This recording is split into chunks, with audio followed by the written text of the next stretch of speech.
Planet of the Daleks, the fourth serial of Doctor Who's 10th season, first broadcast in 6 parts from the 7th of April to the 12th of May 1973. Now, I want to link this to another classic Doctor Who story I've already reviewed, that being Death to the Daleks, that being, I think, the fourth serial of season 11. But anyway, the reason why I want to link it that way is because, once again, of Asylum of the Daleks, the first serial of Doctor Who's first episode of Doctor Who's seventh series in 2012. Now, the reason why I say this is because during one part of the episode where the 11th Doctor has to go through the intensive care unit, Oswald admits that there are several survivors of particular wars, and of course one of them was Exelon. And I admitted that at the time when I reviewed Death to the Daleks that I was a little disappointed.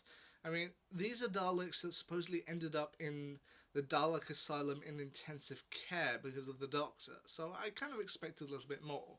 Planet of the Daleks, that's much better. I think, this is a much greater battle, and I think the Daleks that did end up in intensive care, I can probably see why. Now, following on from the previous story, Frontier in Space, the Doctor and Jo, played once again by John Pertwee and Katie Manning, flee inside the TARDIS, and the Doctor uses the psychic circuits or whatever in order to send a message to the Time Lords, basically asking them, the Daleks are here, could you please track them and then send the TARDIS wherever they're going, before succumbing to the injuries that he received during the battle with the Master. Now, the Doctor, he's not dead, he's not dying, he's not regenerating, but he does need time to recover, so when they eventually land, Jo goes out to try and find help. Now, it turns out that the TARDIS has landed on the planet Spiridon, or as it's later referred to in Asylum of the Daleks, Spiridon. And while there, she encounters a group of Thals, a peace-loving race who also hail from the planet Skaro, the planet where the Daleks come from. Amongst them are Kodal, played by Tim Priest, Weber, played by Prentice Hancock, Taran, played by Bernard Horsfall, Rebek, played by Jane Howe, Marat, played by Hilary Minster, and Latep, played by Alan Tucker. They agree to try and help her, but eventually they do get separated, and it seems that on the planet Spiridon there are also these plants that spew a kind of fungus, to which Jo gets infected by it, and once the Doctor has recovered, he ends up meeting up with the Thals, and they have to try and rescue each other. Now, the other thing about planet Spiridon is that every single thing on Spiridon that isn't, well, I don't know how to explain this.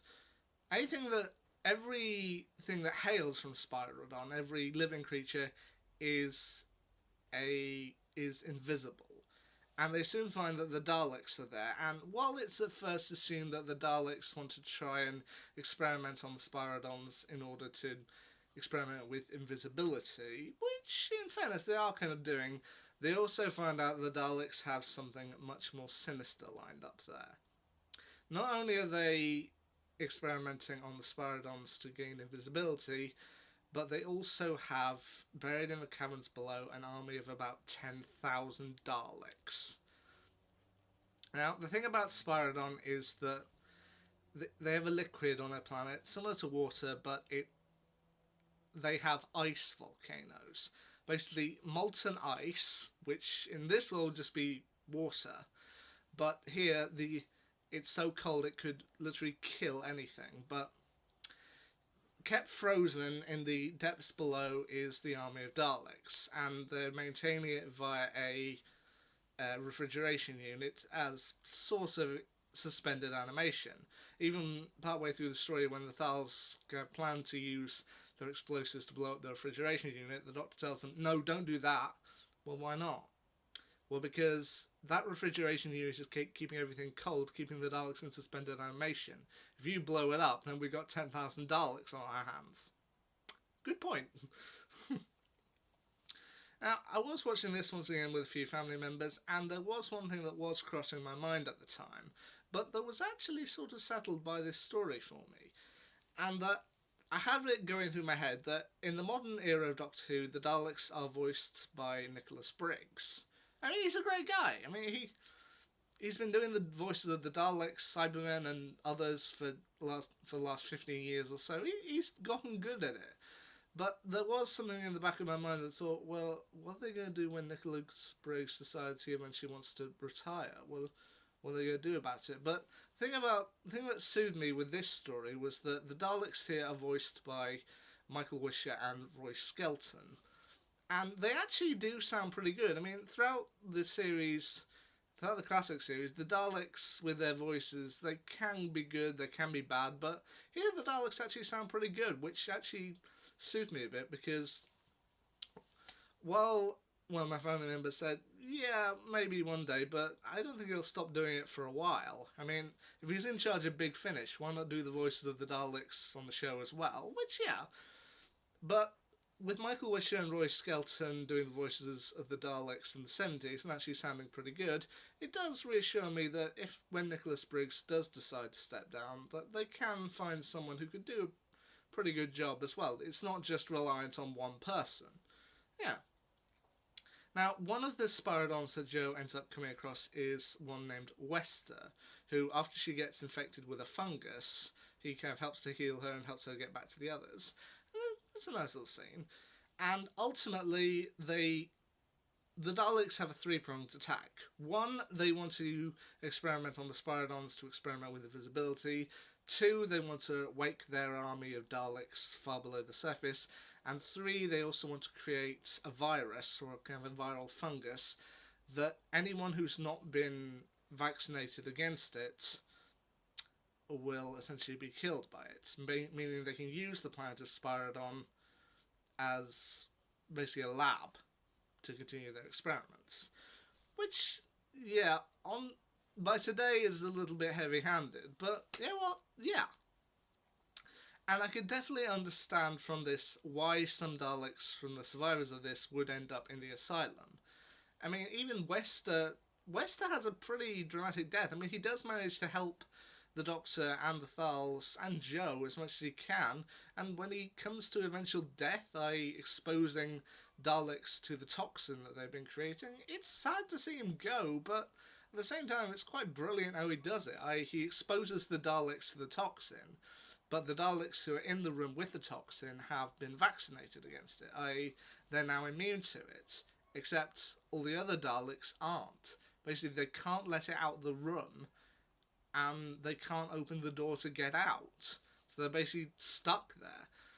The Dalek Supreme, I think, is a little bit of a goofy design compared to the others. I mean, the others are all kind of grey and black, whereas this one is black and gold, which I feel maybe it's a little embellished. But you know what? I still think it's good. I mean, plus this story also sets up Jo Grant's departure, which doesn't happen in this story, but at the end of the story, when the Daleks have been defeated and everyone's parting ways, the Doctor asks the Thals not to kind of embellish anything when they get back to Skaro. Just let people know of the ones who didn't make it back and don't make war seem glorified, which Tim Priest's character of Kodal does agree. And one of them, Lartep, asked Jo to come back to Skaro with him, having seemingly fallen in love with which I don't entirely get. I didn't necessarily see there was much build-up of that, but Jo ultimately turns him down, and when they head back into the TARDIS, Jo asks to go back to Earth, which does set up for the next story in which she will eventually depart, that being the Green Death, which will be the next Doctor Who story I review. But as I said, Planet of the Daleks I think is a much better one than Death to the Daleks, and definitely shows why some of the Daleks who survived this would end up in the asylum. So, Death to the Daleks, I definitely suggest checking out. It's got one of my favourite pairings, the Third Doctor and Jo Grant, and I think it's a great story. So, as I said, the next one that I'll review will be The Green Death. Until that happens, it was nice reviewing it, and I think it's a legitimately good story that you should check out. Anyway, until I review The Green Death, see ya.